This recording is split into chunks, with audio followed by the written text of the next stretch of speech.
Don't just live for tomorrow, or just live in yesterday. Just be glad for all you have that's in today. Hey everyone, Connie here, and welcome to my blind reaction to Volume 8, Chapter 1 of RWBY. So we are finally back with more RWBY. This has been a long time coming, and I'm very, very excited for it. I've been rewatching RWBY lately with Cheryl on the Sirs and Madams channel. The rest of the group on Sirs and Madams had already reacted to it and are fully caught up. But Cheryl's been going through it, and I assume there's a lot more on the Patreon, but I'm not subscribed to their Patreon, so I wouldn't know.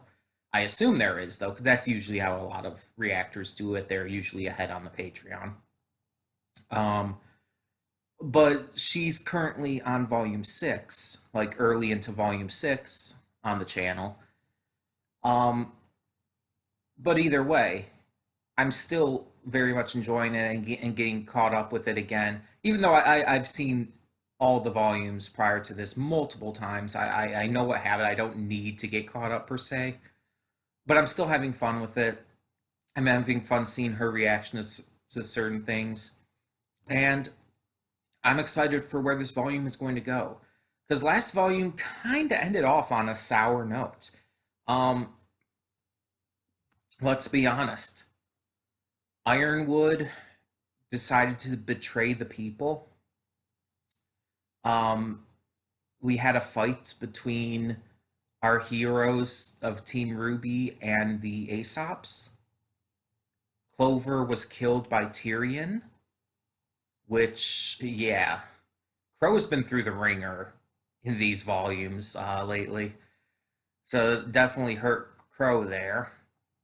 And he and Robin were arrested and are being taken in. Penny has gained the maiden powers from Freya, the former Winter Maiden, and she has left alongside Pietro, Maria, and our teams to leave Atlas and Mantle, but I presume they're going to be returning. Like, I doubt they're actually leaving. Because especially for what we saw at the end, the Queen has arrived. And that was the single most hype moment of the last volume, by far. Like, I've made these lists, you guys have seen, of my favorite moments from RWBY, and you know that's one of the top ones. Because Salem, and I've said it before, I'll say it again, Salem is one of my favorite villains, period. I really just like her character. Her design, her powers, her performance, the performance by the voice actress, everything is just so excellently done. And I'm really excited to see what they do with her going forward, because she's in on the action now. I basically put it I put it last time. I put it in the last volume that we are going into a war. And we already knew that, but this is like where we're really going into it. The war has begun. Salem is not just sitting back in her land anymore, sending out her minions to do shit. She's actively on the front lines now, coming in on her giant whale to wreck shit herself. And it's like, holy shit.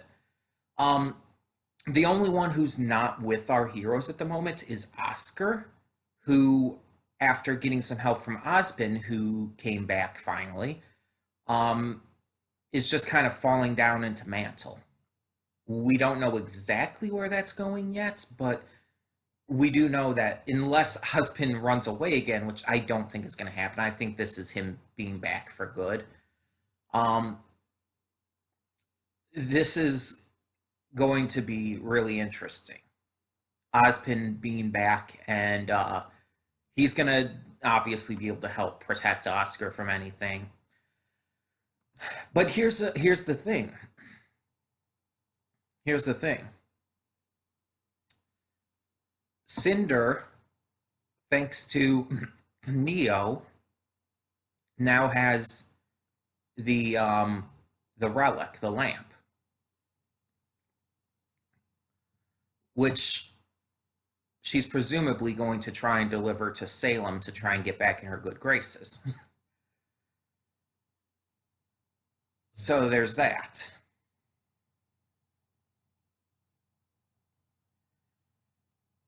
And we know the maiden, the Winter Maiden, is with our heroes. And the Winter Maiden is needed to unlock the vault in Atlas. Meaning that Ironwood can't go ahead with his plan on raising Atlas into the sky. At least not with the staff. He would need a shit ton of gravity dust at this point, and he just doesn't have enough time to be able to gather that and to be able to work that into the plan. It's not going to happen. Which is why, as you saw at the end, that's why he screamed and was so angry, because his plan went to shit. Winter didn't become the maiden, Penny did. And she got away. And of course, Winter's not going to tell him that she kind of let them get away. She's not going to tell them that she let them go, that she gave them, as she put it, a head start. But this is going to make, I feel, Ironwood more irritable and make him less willing to listen. Now, we already know that Ironwood has become an antagonist. He's not a full-out villain, because he does still have the good of the world in mind. He's not a full-out villain, but he is very much an antagonist. And this is going to make it worse. This is going to make his mindset worse, and he's just going to become more irritable. Teams RWBY and Junior, or Orange, if you want to call them that, because of Oscar kind of being with them now. Even though he's not technically part of the team per se. But they're going to be hunted down, I feel. We're probably going to see the remaining Aesops probably hunting them down. Maybe some of the just typical Atlas law enforcement and stuff. The thing is, Ironwood is definitely going to want to get at them, for Penny alone. Now,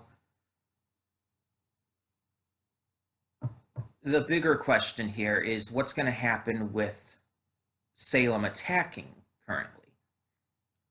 Because you would think Ironwood would want to mobilize his forces to fight her and her armies. But it's hard to say exactly what's going to happen there. I assume Watts is going to be broken out of prison. And Tyrion, he's going to be fine. He got away. Now, we know that Robin and her Happy Huntresses are going to fight for Mantle, and even probably for Atlas. Admittedly, they probably are. So they're probably going to either fight against Salem or fight with our heroes. Now, Robin and Crow are off on their own at the moment, but they're probably going to escape or something. We'll just have to see how this goes. Now, I haven't watched any of the trailers or whatnot because I don't like to.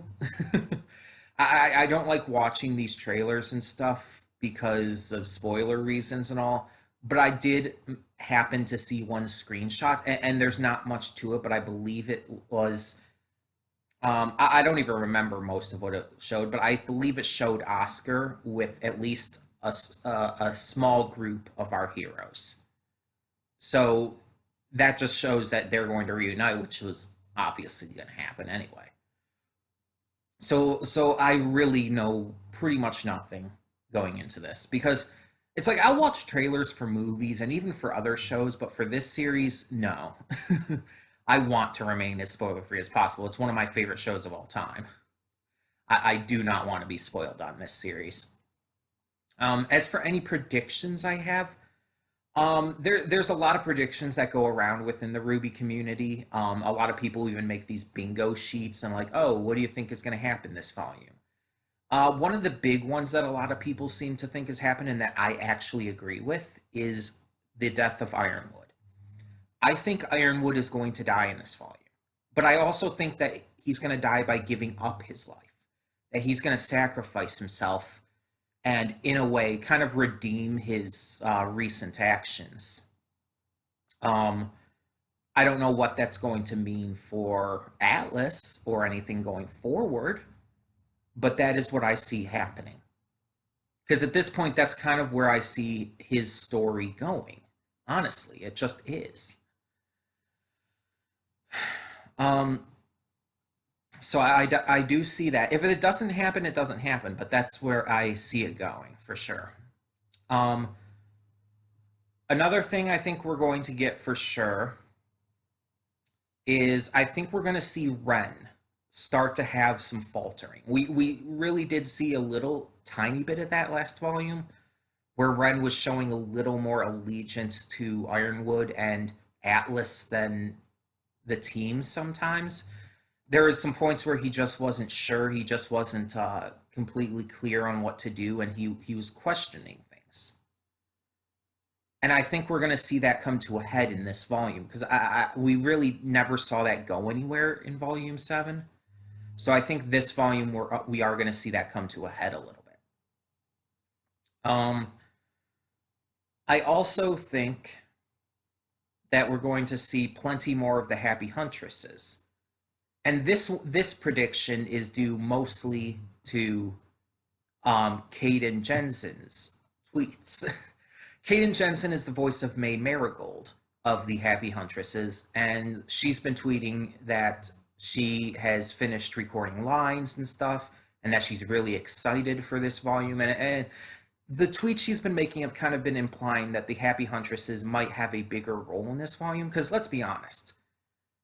In Volume 7, Robin's the only one who really had a big role. The other ones were just kind of like minor support for her.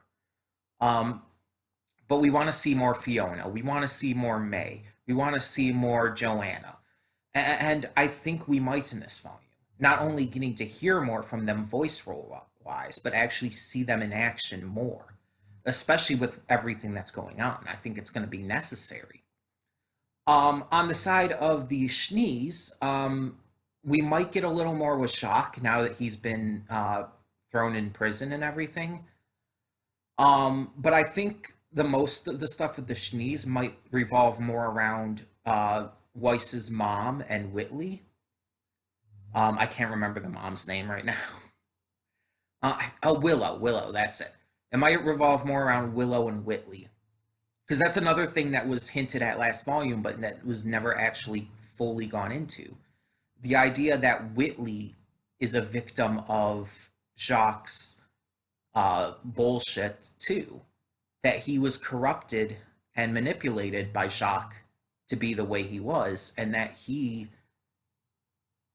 might be willing and able to get a second chance. Like, even when Jacques was being arrested, you saw it actually made Whitley legitimately upset. So I think it's possible that we might have a Whitley redemption this volume. Because honestly, I don't think we're going to be in Atlas and Mantle next volume. I think we're going to finish that out this volume, and then next volume we're probably going to head to the next location. I can't remember the name of the other kingdom we haven't visited yet. It's completely blanking from my mind. The funny thing is I've heard it recently. They talked about it recently in where Cheryl's at in the show. So it's like, it's just blanking from my mind.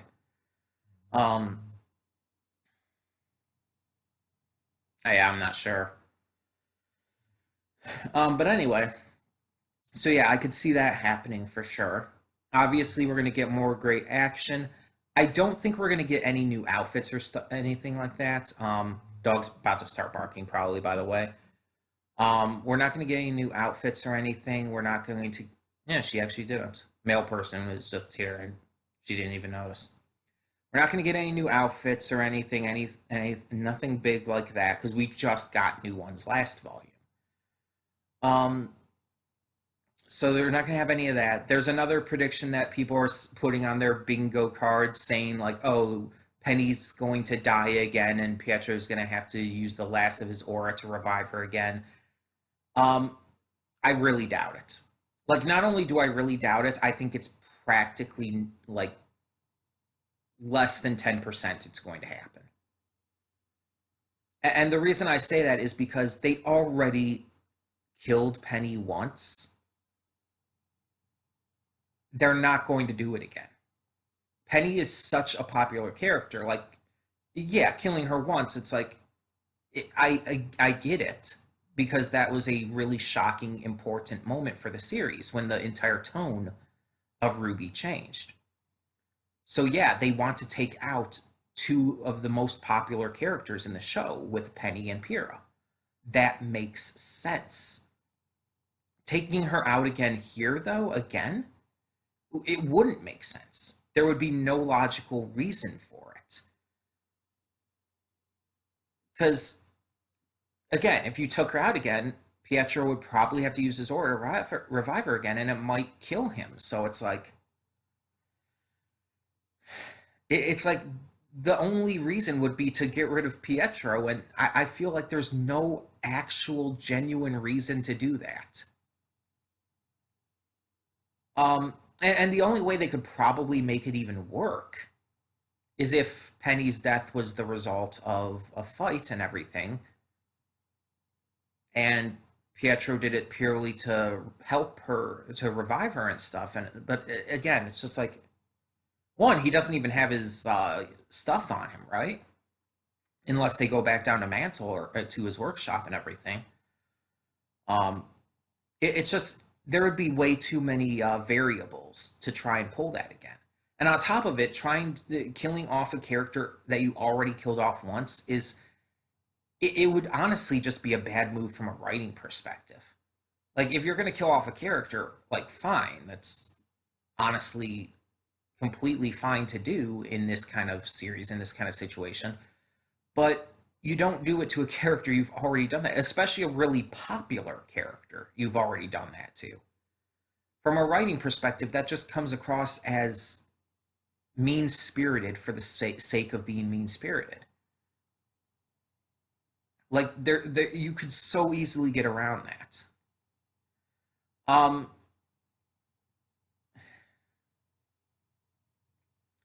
Other than that, there's not like a huge amount of predictions I have for this going in. There's a lot of predictions I've seen, but nothing really that I have enough information or ideas to talk about. I'm very excited though. And as usual, you are seeing this obviously a week after it debuted on Rooster Teeth first, and the reason for that is, as always, because of Rooster Teeth's request when it comes to reactors, that it's only uploaded a week after once it goes live for everyone.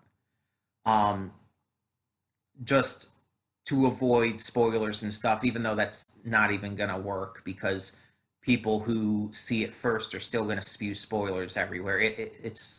It won't make a difference. I think more of the real reason is that if people put it up earlier, it'll like if people put up their reactions earlier, it'll keep some people from subscribing to Rooster Teeth first. It's basically a money hungry bullshit thing. Um, Putting it behind a paywall because they want more money, which they don't need because they already have plenty of money. Let's be honest, Rooster Teeth has a shit ton of money. But yeah, so that's the deal here. Those are my thoughts going into this. I know this is a long pre-thought segment for this redirect, but there's a lot I wanted to talk about going into this volume. Again, this is one of my favorite shows of all time, so there's a lot I had to say.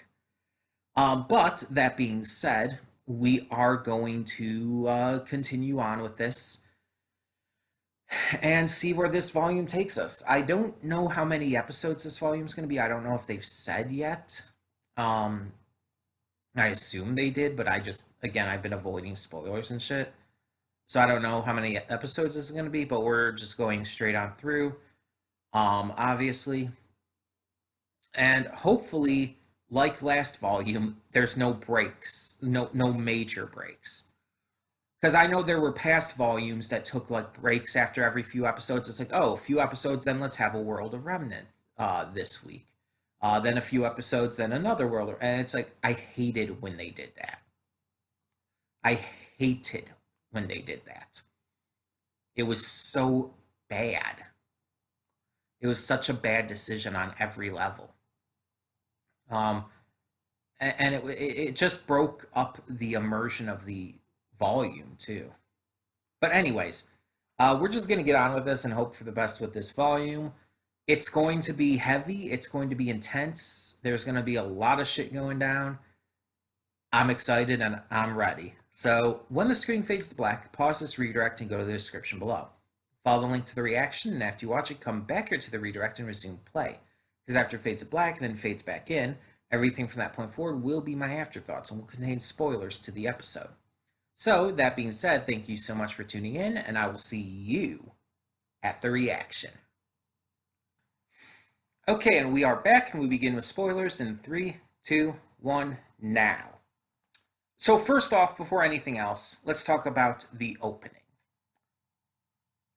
I didn't like it as much as, honestly, a lot of the openings of this series. Honestly, and maybe I'll have to see it more, and I'll definitely watch it more times before I really, like, solidify my opinion on it. But I just watched it a second time after I stopped the recording, after I stopped the reaction recording. I watched it a second time, and it's like, once the chorus hits, I don't know, the way Casey sings at that point feels off. Like it's not from her. Her singing is good, but it's like the way the words are spread out, the way it's like I don't know how to I don't know how to word it. It's like there's moments where it just feels like the words are being rushed and aren't fitting with the music, and it just feels like it just cuts off almost into a completely different song for just a second there. And it's like, I don't know, it just feels off to me. And overall, the song itself is not as good as previous theme songs for this series. The visuals, there are a lot of good visuals in it, a lot of great visuals showing rifts between people, showing just our characters in how far they've come. Like you see all of our main team RWBY with some like somewhere on their bodies you see the flashes to how what they looked like when the series started and all. And it's like it's a very good visual idea. And the opening definitely has more of this feeling of loss of hope, has a feeling of just pain and division and just a lot of concern. And that's clearly what it's going for. It's meant to be more chaotic, more insane, more intense, more dark, more hopeless, because that's where the series is at. Salem is here. The war has begun. It's supposed to have those kind of feelings attached to it. But the opening itself just wasn't as good. It wasn't as entertaining to me. While the visuals were good, I just feel like the music was subpar compared to, especially compared to the Volume 7 soundtrack, which came out, a couple months ago now? The Volume 7 soundtrack was phenomenal. Almost every song was perfection. It was the best volume soundtrack for RWBY, without question. And so coming to a song like this that's just kind of okay at best, I don't know, it almost feels like night and day. And it's like, I don't know. Because again, the last couple volumes, volumes 6 and 7, had these notably phenomenal themes with notably phenomenal visuals that fit them to a T. This one, the visuals are kind of all over the place. Like there's good visuals, but there's no cohesion to them. They're just kind of like throwing different visuals at you constantly rather than having a cohesive, I guess you could say, narrative woven in them. Um, because all these other openings, they have a woven narrative, or woven, however you want to pronounce it, a woven narrative within the visuals. This one, it's just a bunch of random visual, no, not random, but you know what I mean, just a bunch of visuals just thrown at you one after another, and they barely have any kind of narrative woven into them. It's like there's a lot of division and stuff, and then at the end they're kind of all fighting together, but that's basically it. And I don't know, it doesn't impress me as much as the others did. um it doesn't excite me as much as previous openings have. But again, maybe I just have to watch it more, maybe I just have to see to get more used to it. But I don't know, it's just like, because usually past openings have always excited me right from the start. So I don't know. We'll have to see. But this might be one of my least favorite openings of all of RWBY. I just, the lack of cohesion is breaking it for me personally. Um, but you guys can tell me what you thought of the opening down in the comments. Let's talk about the actual episode. So, the very beginning of the episode, we see a mysterious girl scrubbing, and then it kind of switches over to Cinder delivering the lamp with Neo to Salem. Um, that very much, in my eyes, implies that that girl was Cinder, and that this volume we're probably going to finally find out her backstory. Now, I've expressed in the past my dislike for Cinder's character post Volume 3. I feel she's become nothing more than an edgy, whiny bitch who really has no good, threatening character to her anymore. In volumes 1 through 3, she was this threatening, intense, really unnerving presence who seemed to be completely in control. Everything she said was frightening. Everything she did was frightening. But then after that, it's like I understand why her character changed, but it felt too drastic, because after that, from volume 4 on, she has no commanding presence, no threatening presence. There's nothing left to her. Everything that was good about her was taken away, and she's left as a vengeful, whiny, conniving bitch, and not even good kind of conniving. So it's like I've been very, very um, against how her character has changed, and I don't think that's gonna change here, because it very much seems like she's still the same as she was. Um, but I do welcome giving her a backstory, finding out why she's so power hungry and everything would be interesting. Um, at this point, I think it is needed as well. With where they've taken her character, it's needed. If they kept her character like it was in volumes 1 through 3, it wouldn't be needed. In fact, would actually be kind of unwelcome, in my opinion. Because the way her character was in volume 3, the way it was better, didn't need a backstory, didn't need explanation. She was just evil and horrible and really, really fucked up in a lot of ways. And that's all you needed to know. You didn't need depth added to her. Not every villain, believe it or not, needs a lot of depth. There's nothing wrong with adding depth where it works, but again, it wouldn't have worked for volume 1 through 3 Cinder. But 4 through now 8, she needs it.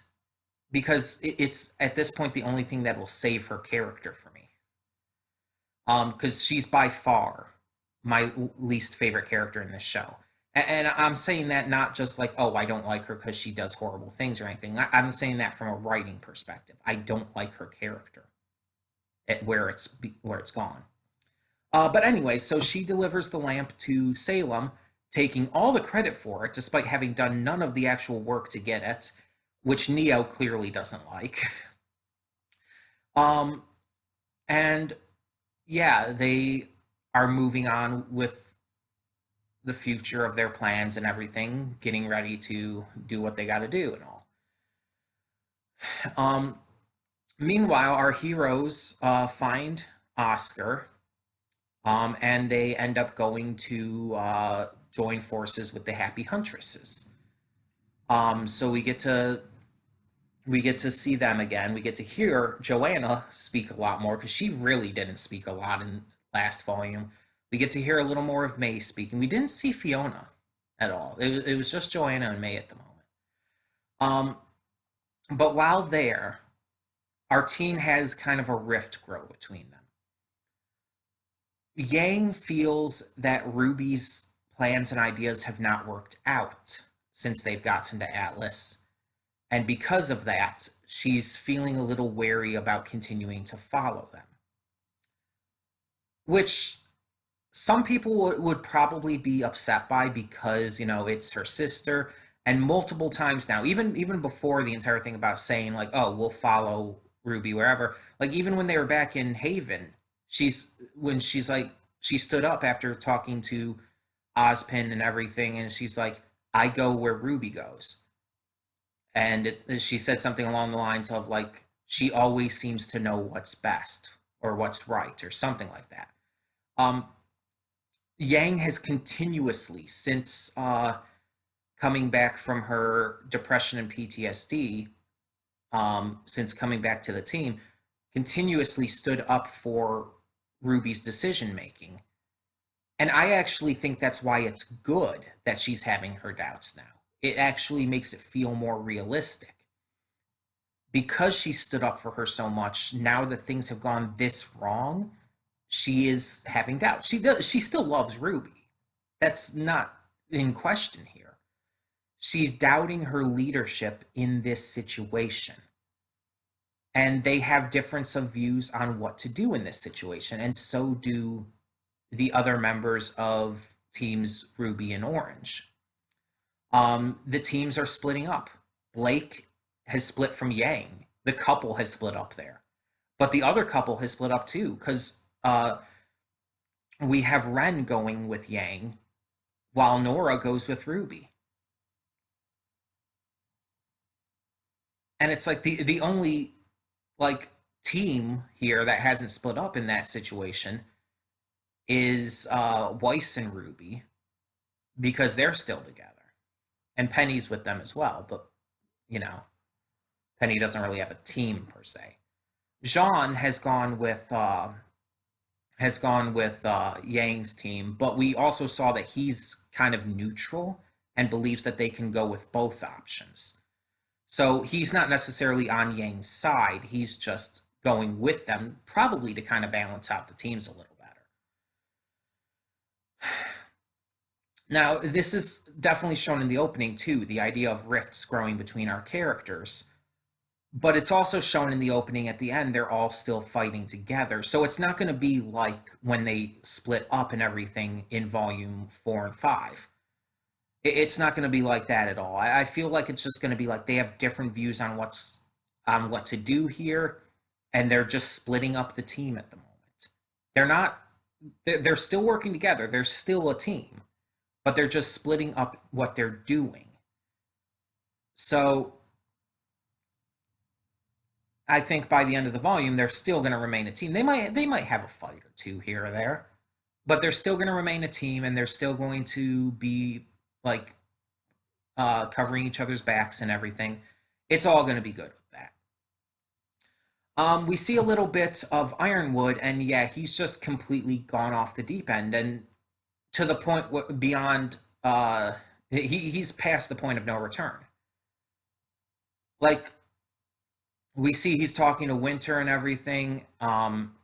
He has a second mechanical arm now, But we also see that Winter is hurt, and yeah, I mean, he clearly cares for Winter, so he's upset about that.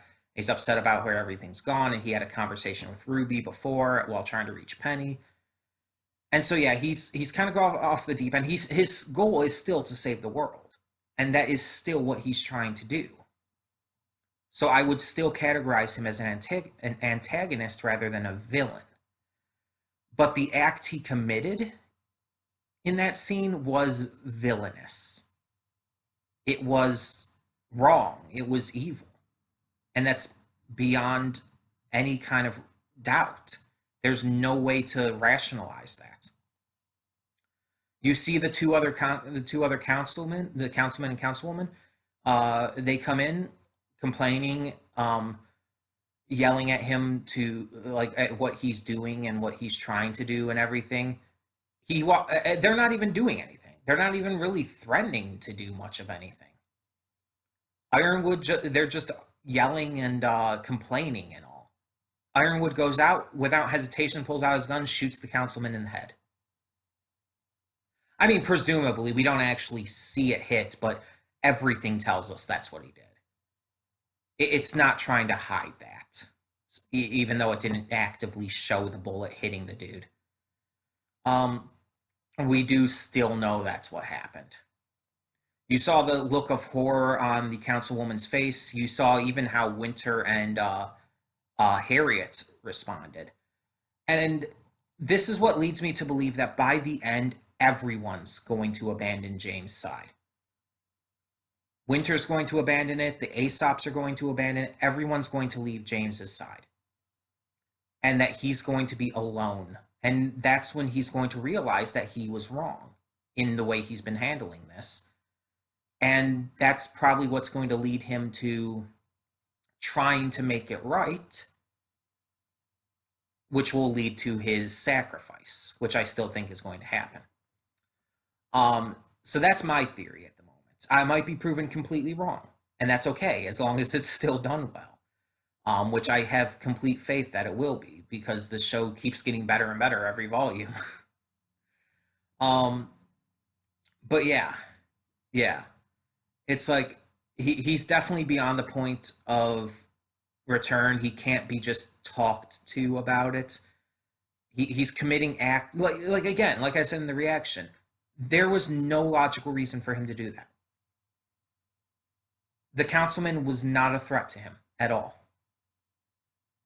As Ironwood has said in the past, he holds 2 seats on the council.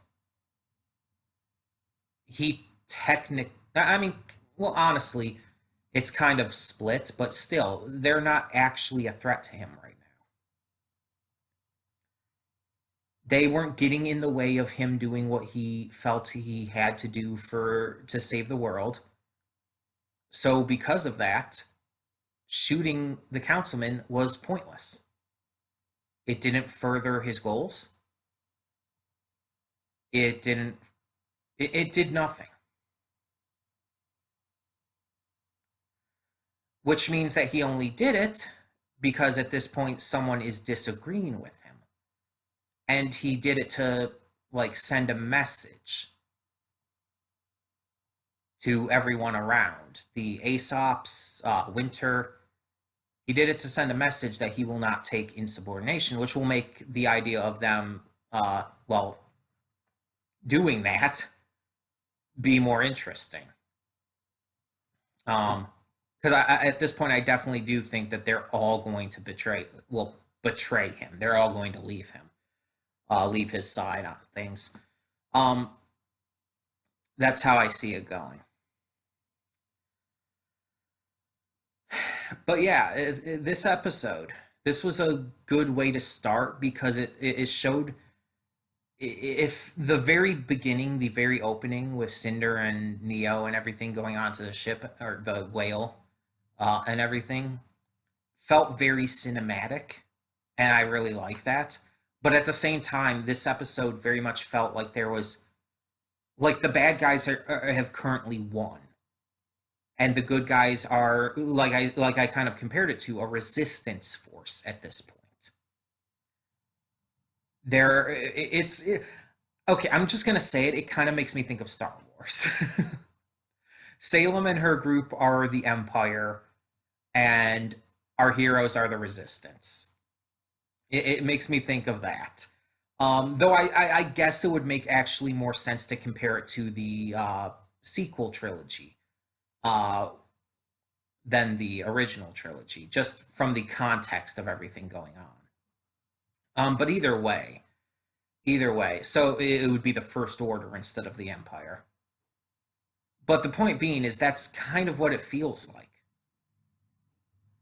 Um, and it's going to be interesting to see where this goes with all of it. Now, I assume the Happy Huntresses, once they find out that that Crow and Robin are locked up, they're definitely going to free them. That's going to be a big mission for them. So I assume that's going to happen at some point during the volume, the big jailbreak. The opening did show Willow and Whitley, so I assume we're going to get more with that.